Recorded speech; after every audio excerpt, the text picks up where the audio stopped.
అందరికీ నమస్కారం. నేను డాక్టర్ మానస, అడల్ట్ మరియు చైల్డ్ సైకాట్రిస్ట్.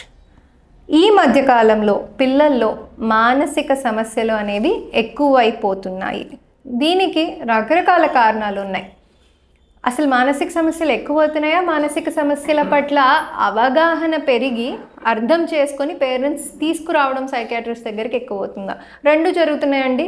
గుడ్ థింగ్ ఏంటంటే అవగాహన పెరుగుతుంది, కానీ మానసిక సమస్యలు కూడా ఎక్కువైపోతున్నాయని చెప్పుకోవడంలో డౌటే లేదు. రీజన్స్ ఏంటి, కారణాలు ఏంటి, ఎందుకు ఇలా మార్పు చెందుతుంది? వన్ మేజర్ ఫ్యాక్టర్ గురించి వాళ్ళు డిస్కస్ చేయాలని అనుకుంటున్నాను. అన్నిటికంటే ముఖ్యమైన కారణం స్క్రీన్ టైం. స్క్రీన్ టైం అంటే ఫోన్ యూస్ చిల్డ్రన్లో విపరీతం అయిపోయిందండి. ఎస్పెషలీ కోవిడ్ తర్వాత చెప్పనే అక్కర్లేదు, చాలా ఎక్కువైపోయింది.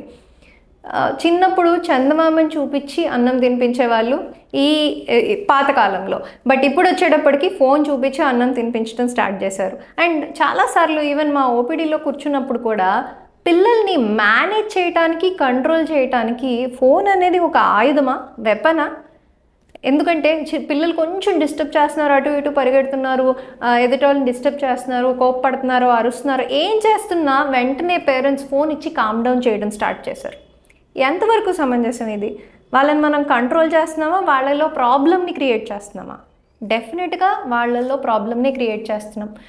రీసెర్చ్ సేస్ ఈ మధ్య కాలంలో టూ మచ్గా స్క్రీన్ యూస్ పెరిగిపోయింది. అండ్ దాని వలన పిల్లల్లో మానసిక రుగ్మతలు అనేవి కూడా బాగా పెరిగిపోతున్నాయి.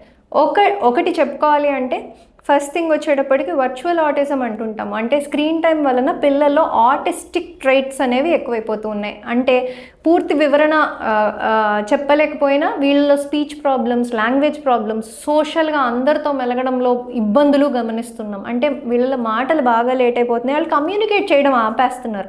వాళ్ళ లోకంలో వాళ్ళు ఉంటూ అటు పేరెంట్స్తో కానీ వేరే సొసైటీలో అదర్ చిల్డ్రన్తో కానీ కమ్యూనికేషన్ అనేది బాగా ఎఫెక్ట్ అయిపోతుంది.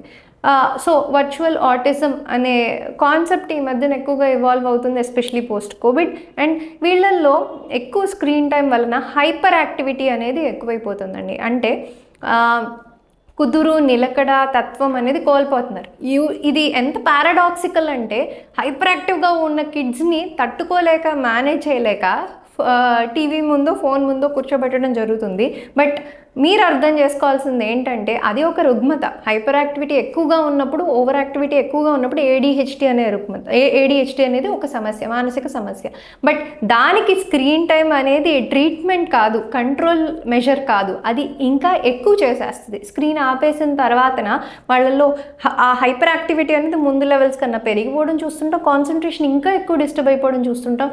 అండ్ ఫోన్ బాగా అలవాటు చేసేసిన తర్వాత, ఫోన్ ఆపేసిన తర్వాత బిహేవియరల్ ఇష్యూస్ ఎక్కువగా చూస్తుంటాం. అంటే కావాల్సిందే, ఎట్లయినా ఇవ్వాల్సిందే అని పట్టుబట్టి మొండితనం కూడా విపరీతంగా పెరిగిపోతుంది. ఈ బిహేవియరల్ ప్రాబ్లమ్స్ అనేవి కూడా చాలా పెరిగిపోతున్నాయి. అండ్ కొంచెం పెద్ద పిల్లలు చూసుకుంటే ఎమోషనల్ ఇష్యూస్ కూడా పెరిగిపోతున్నాయండి.